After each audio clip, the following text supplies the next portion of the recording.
ನಮಸ್ಕಾರ ಫ್ರೆಂಡ್ಸ್, ನಾನು ನಿಮಗೆ ಇವತ್ತು ಇನ್ನೊಂದು ಹೊಸ ಸರ್ಕಾರಿ ಹುದ್ದೆಯ ಬಗ್ಗೆ ತಿಳಿಸ್ತಾ ಇದ್ದೀನಿ.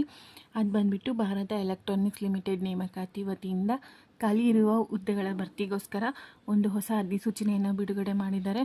ಆ ಅಧಿಸೂಚನೆಯಲ್ಲಿ ಇರೋ ವಿಷಯದ ಸಂಪೂರ್ಣ ಮಾಹಿತಿಯನ್ನು ನಾನು ನಿಮ್ಮ ಜೊತೆ ಈಗ ಶೇರ್ ಮಾಡ್ತಾ ಹೋಗ್ತೀನಿ. ಅದಕ್ಕೋಸ್ಕರ ನಾನು ಈ ವಿಡಿಯೋನ ಪೂರ್ತಿಯಾಗಿ ನೋಡಿ, ಮತ್ತು ಯಾರು ನನ್ನ ಈ ಚಾನಲ್ನ ಸಬ್ಸ್ಕ್ರೈಬ್ ಮಾಡ್ಕೊಂಡಿಲ್ವೋ ಅವರೆಲ್ಲ ನನ್ನ ಈ ಚಾನಲ್ನ ಸಬ್ಸ್ಕ್ರೈಬ್ ಮಾಡ್ಕೊಳ್ಳಿ. ಯಾಕಂದರೆ ನಾನು ಹಾಕೋ ನೆಕ್ಸ್ಟ್ ಎಲ್ಲ ವೀಡಿಯೋಸು ನಿಮಗೆ ತಲುಪ್ತಾ ಹೋಗುತ್ತೆ. ಅದಕ್ಕೋಸ್ಕರ ಸಬ್ಸ್ಕ್ರೈಬ್ ಮಾಡ್ಕೊಳ್ಳಿ. ನೆಕ್ಸ್ಟ್ ಬಂದುಬಿಟ್ಟು department name Bharat electronics limited ನೇಮಕಾತಿ 2025. Post location Bharat. Total vacancy ಬಂದುಬಿಟ್ಟು ಒಟ್ಟು 40 ಹುದ್ದೆಗಳು ಖಾಲಿ ಇದ್ದಾವೆ. ಸ್ಯಾಲರಿ ಪರ್ ಮಂತ್ 30,000ದಿಂದ 55,000 ತನಕ ಇದೆ. ಡೀಟೇಲ್ಸ್ ಆಫ್ ಪೋಸ್ಟ್: ಖಾಲಿ ಇರುವ ಹುದ್ದೆಗಳು ತರಬೇತಿ ಇಂಜಿನಿಯರಿಂಗ್ ಮತ್ತು ಪ್ರಾಜೆಕ್ಟ್ ಇಂಜಿನಿಯರಿಂಗ್.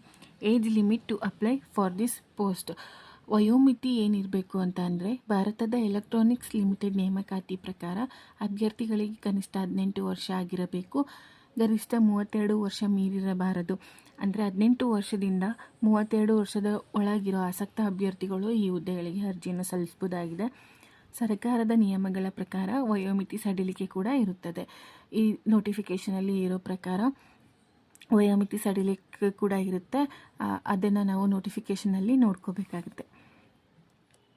ನೆಕ್ಸ್ಟ್ ಬಂದುಬಿಟ್ಟು ಸೆಲೆಕ್ಷನ್ ಪ್ರೊಸೆಸ್ ಬಂದುಬಿಟ್ಟು 3 ಹಂತದಲ್ಲಿ ನಡೆಯುತ್ತೆ. ಒಂದು ಲಿಖಿತ ಪರೀಕ್ಷೆ, ನೆಕ್ಸ್ಟ್ ಸಂದರ್ಶನ, ಕೊನೆಯದಾಗಿ ದಾಖಲೆಗಳ ಪರಿಶೀಲನೆ. ನೆಕ್ಸ್ಟ್ ಬಂದುಬಿಟ್ಟು qualification required for this job: ಶೈಕ್ಷಣಿಕ ಅರ್ಹತೆ ಏನಿರಬೇಕು ಅಂತ ಅಂದರೆ, ಭಾರತ ಎಲೆಕ್ಟ್ರಾನಿಕ್ಸ್ ಲಿಮಿಟೆಡ್ ನೇಮಕಾತಿ ಪ್ರಕಾರ ವಿದ್ಯಾರ್ಥಿಗಳು ಮಾನ್ಯತೆ ಪಡೆದ ಮಂಡಳಿ ಅಥವಾ ವಿಶ್ವವಿದ್ಯಾಲಯದಿಂದ ಪಾಸಾಗಿರಬೇಕು. BSc BE BTech ಈ 3 ಪಾಸಾದ ಆಸಕ್ತ ಅಭ್ಯರ್ಥಿಗಳು ಈ ಹುದ್ದೆಗಳಿಗೆ ಅರ್ಜಿಯನ್ನು ಸಲ್ಲಿಸಬಹುದಾಗಿದೆ.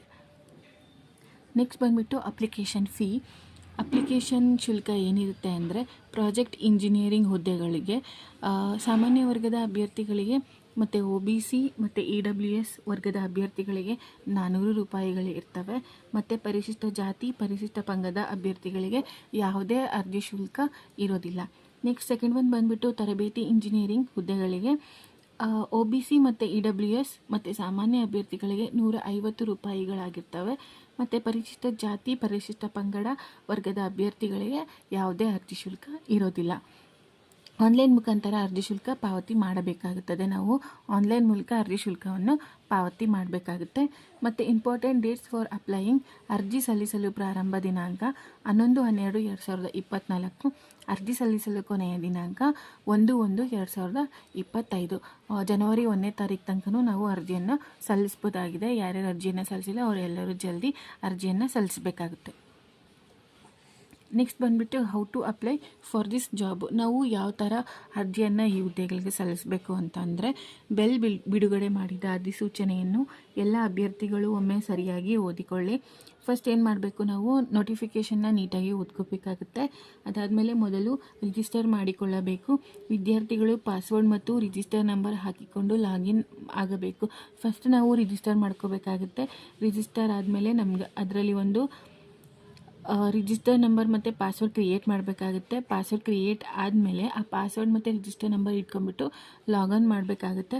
ಅದಾದಮೇಲೆ ನಂತರ ಹೋಮ್ ಪೇಜ್ ಓಪನ್ ಆಗುತ್ತೆ. ಅದರಲ್ಲಿ ಯಾವ ಹುದ್ದೆಗೆ ಅರ್ಜಿ ಸಲ್ಲಿಸಬೇಕೋ ಆ ಹುದ್ದೆಯ ಮೇಲೆ ಕ್ಲಿಕ್ ಮಾಡಬೇಕು.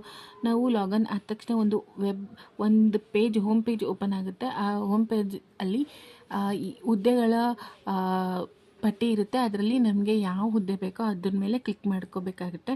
ನಂತರ ಅರ್ಜಿ ತೆರೆಯುತ್ತದೆ. ಸರಿಯಾಗಿ ಅರ್ಜಿಗಳನ್ನು ತುಂಬಬೇಕು. ಅರ್ಜಿ ಓಪನ್ ಆಗುತ್ತೆ. ನಾವು ಯಾವುದು ಹುದ್ದೆ ಬೇಕೋ ಅದ್ರ ಮೇಲೆ ಕ್ಲಿಕ್ ಮಾಡಿದ ತಕ್ಷಣ ಅದಕ್ಕೆ ಸಂಬಂಧಪಟ್ಟಿರೋ ಅರ್ಜಿ ಓಪನ್ ಆಗುತ್ತೆ. ಆ ಅರ್ಜಿಯಲ್ಲಿ ಕೇಳಿರೋ ಎಲ್ಲ ಡೀಟೇಲ್ಸ್ನು ನಾವು ಸರಿಯಾಗಿ ಫಿಲ್ ಮಾಡಬೇಕಾಗುತ್ತೆ.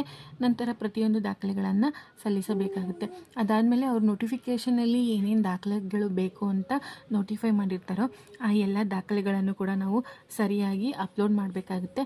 ನಂತರ ಅಪ್ಲಿಕೇಶನ್ ಅರ್ಜಿ ಶುಲ್ಕವನ್ನು ಆನ್ಲೈನ್ ಮೂಲಕ ಕಟ್ಟಬೇಕು. ನಾವು ಅದಾದಮೇಲೆ ಅಪ್ಲಿಕೇಶನ್ ಫಿಲ್ ಆದಮೇಲೆ ಮತ್ತು ದಾಖಲೆಗಳನ್ನು ಕೂಡ ಸಬ್ಮಿಟ್ ಆದಮೇಲೆ ಎರಡೂ ಸಬ್ಮಿಟ್ ಆದಮೇಲೆ ನಾವು ಅರ್ಜಿ ಫುಲ್ ಸಬ್ಮಿಟ್ ಮಾಡಿದ್ದಾದಮೇಲೆ ಅರ್ಜಿ ಶುಲ್ಕವನ್ನು ಕೂಡ ಆನ್ಲೈನಲ್ಲಿ ಪಾವತಿ ಮಾಡ್ಕೋಬೇಕಾಗುತ್ತೆ. ಆನ್ಲೈನಲ್ಲಿ ಅರ್ಜಿ ಶುಲ್ಕ ಪಾವತಿ ಮಾಡಿಲ್ಲ ಅಂದರೆ ನಮ್ಮ ಅಪ್ಲಿಕೇಶನ್ಸ್ಗಳು ರಿಜೆಕ್ಟ್ ಆಗುತ್ತೆ. ಅದಕ್ಕೋಸ್ಕರ ಕಂಪಲ್ಸರಿ ನಾವು ಅಪ್ಲಿಕೇಶನ್ ಶುಲ್ಕವನ್ನು ಕಟ್ಟಬೇಕಾಗುತ್ತೆ. ನಂತರ ಡೌನ್ಲೋಡ್ ಮಾಡಿ ಪ್ರಿಂಟ್ ತೆಗೆದುಕೊಳ್ಳಬೇಕು. ನಾವು ಅಪ್ಲಿಕೇಶನ್ ಆದಮೇಲೆ ಅದನ್ನು ಡೌನ್ಲೋಡ್ ಮಾಡ್ಕೋಬೇಕಾಗುತ್ತೆ. ಡೌನ್ಲೋಡ್ ಮಾಡ್ಕೊಂಡಾದ್ಮೇಲೆ ಅದನ್ನು ಪ್ರಿಂಟ್ ತಗೋಬೇಕಾಗುತ್ತೆ. ನಂತರ ಕೆಳಗೆ ಕೊಟ್ಟಿರೋ ವಿಳಾಸಕ್ಕೆ 1 ಜನವರಿ 24 ಒಳಗೆ ಕಳುಹಿಸಬೇಕು. ಪ್ರಿಂಟ್ ತೊಗೊಂಡಾದ್ಮೇಲೆ ನಾವು ಪ್ರಿಂಟ್ ತೊಗೊಂಡಿರ್ತೀವಲ್ಲ ಅದನ್ನು ಮತ್ತೆ ಡಾಕ್ಯುಮೆಂಟ್ಸ್ಗಳನ್ನ ಟ್ಯಾಗ್ ಮಾಡಿಬಿಟ್ಟು ಈ ಕೆಳಗಡೆ ಇರುವ ವಿಳಾಸಕ್ಕೆ ಪೋಸ್ಟ್ ಮೂಲಕ ಕಳಿಸ್ಬೇಕಾಗುತ್ತೆ. ಅರ್ಜಿ ಸಲ್ಲಿಸುವ ವಿಳಾಸ, ನಾವು ಅರ್ಜಿ ಸಲ್ಲಿಸಬೇಕಾಗಿರೋ ವಿಳಾಸ ಬಂದುಬಿಟ್ಟು manager, human resources software, SBU, Bharat electronics limited, Jalahalli post, Bengaluru, pin code 560013.